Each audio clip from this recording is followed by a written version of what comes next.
To the other news break that we are tracking, this one from the state of Uttar Pradesh. After the buttinge to cuttinge remark by Chief Minister Yogi Adityanath, it's the Samajwadi Party that has issued a sharp response.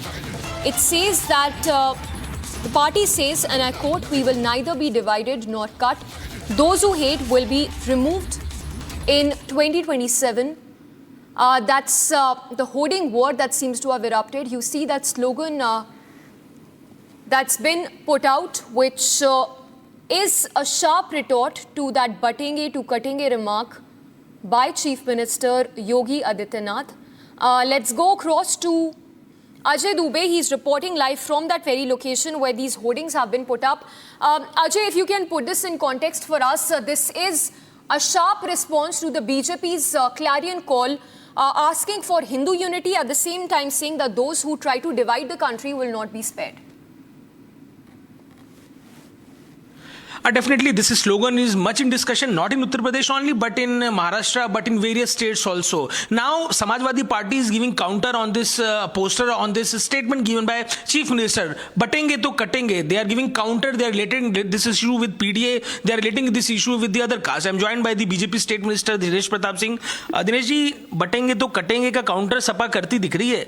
कुछ message निकलेगा उससे, क्या लग रहा है आपको? मुझे नहीं लगता कि इस बात से कोई उनको फायदा होने वाला है, क्योंकि जग जाहिर है, पूरी दुनिया जानती है कि जब जब हम बटे हैं, हानि उठाए हैं, चाहे अंग्रेजों ने बांटा हो और देश पे राज किया हो, चाहे मुगलों की लड़ाइयों में जब जब लड़ी गई हैं, जो लड़ाइयाँ बांट के लड़ी गई उसमें हानि हुई है, या जब जब भी कोई काम हुआ हम बटे हैं तो निसंदेह हमारी हानि हुई है. तो इसका कोई विकल्प नहीं, इसकी कोई काट नहीं. अगर समाजवादी पार्टी काटना भी चाहे तो ये देश जानता है कि जब जब बटे हैं कटे हैं, तो इसमें कोई दो राय नहीं है कि इस पर समाजवादी पार्टी को कोई लाभ होने जा रहा है. अच्छा, बटेंगे कटेंगे, तो महाराष्ट्र की राजनीति पे चर्चा ये भी है कि विधानसभा चुनाव में जो सीटें मांग रहे हैं वो दे नहीं रही. अखिलेश ये तक कह जा रहे हैं कि त्याग के लिए जगह नहीं है राजनीति में. वहां तो नहीं बढ़ जाएगा इंडिया गठबंधन? देखिए, भारत ने, उत्तर प्रदेश ने बहुत बार समाजवादी पार्टी और कांग्रेस को एक साथ जुड़ते हुए देखा है, लेकिन कभी भी ज्यादा दिन तक उनके रिश्ते नहीं चल पाए, क्योंकि ये रिश्ते स्वार्थ के हैं और स्वार्थ की नींव पर कोई भवन दीर्घकालीन तक नहीं खड़ा रह सकता है. ये अपने अपने स्वार्थ हैं. राजनीति जनता की सेवा के लिए होती है. जब जब कोई नीतियां, जब जब कोई अलायंस, जब जब कोई लोग जनता की सेवा के लिए, देश के सम्मान के लिए, देश को समृद्ध बनाने के लिए खड़े होते हैं तो अलायंस चलता है. अगर व्यक्तिगत परिवार बढ़ाने के लिए कोई भी अलायंस होगा कि हमको समाजवादी पार्टी नहीं, हमको एक खानदान को बढ़ाना है, कांग्रेस पार्टी नहीं, मुझे एक परिवार को बढ़ाना है, तो निसंदेह ये स्वार्थ के अलायंस हैं और स्वार्थ के अलायंस ज़्यादा दिन तक नहीं टिकने वाले हैं. चाहे जिस तरह से कर ले, ये गठबंधन नहीं होगा. हम आज महाराष्ट्र देख रहे हैं, इसके पहले हरियाणा देख चुके, जम्मू कश्मीर देख चुके, उत्तर प्रदेश देख चुके, रायबरेली देख चुके. हर जगह हम लोगों ने देखा है ये बहुत बार अलायंस हुआ और चला नहीं, और आगे भी ये नहीं चलने वाला. ना बटेंगे ना कटेंगे. हरियाणा में तो बड़ा गजब का रिजल्ट निकला है. क्या लग रहा है ये महाराष्ट्र में भी जनता से कनेक्ट करेगा स्लोगन? बिल्कुल कटेगा. ये जनता को एकदम दिल में घुसने वाली बात है, और इस पर पूरा देश आज की तारीख में यूनाइट हो रहा है. देश के लिए यूनाइट हो रहा है, अपने को मजबूत करने के लिए यूनाइट हो रहा है. So here we have State Minister Dinesh Pratap Singh. He is also giving his statement on this issue, and the important part is that Samajwadi Party, they are now trying to convert the issue. They are trying to connect this issue with PDA. This slogan is very much given by Chief Minister. It is much in discussion in Uttar Pradesh. This statement is a political issue right now in Uttar Pradesh. We have bipolar elections for 9 seats in Uttar Pradesh. This statement is much in discussion. Now in Maharashtra also BJP is taking this statement to every district, to every election constituency. So this statement is much in discussion, and Samajwadi Party is trying to change the narrative by a new poster. All right, thank you Ajay. For the moment we will keep coming back to you, but that statement coming in from the Samajwadi Party, the posters that have been put up in Lucknow. Ajay, who filed this walkthrough from that very location where these posters have been put up, take a look at that report.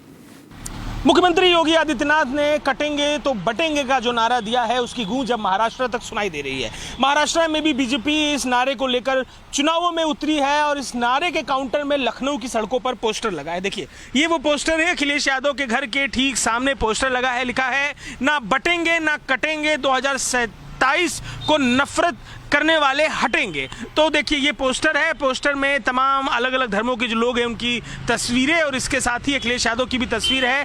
PDA जिंदाबाद, अखिलेश यादव जिंदाबाद, हिंदू एकता एक रहेंगे तो नेक रहेंगे, हिंदू मुस्लिम एक रहेंगे तो नेक रहेंगे। और पोस्टर जिन्होंने लगवाया है, रंजीत हमारे संग मौजूद है। रंजीत, क्या मैसेज है इस पोस्टर से? देखिए मैसेज ये है कि ना बटेंगे ना कटेंगे और 2027 को नफरत फैलाने वाले हटेंगे, हिंदू मुस्लिम एक रहेंगे तो नेक रहेंगे।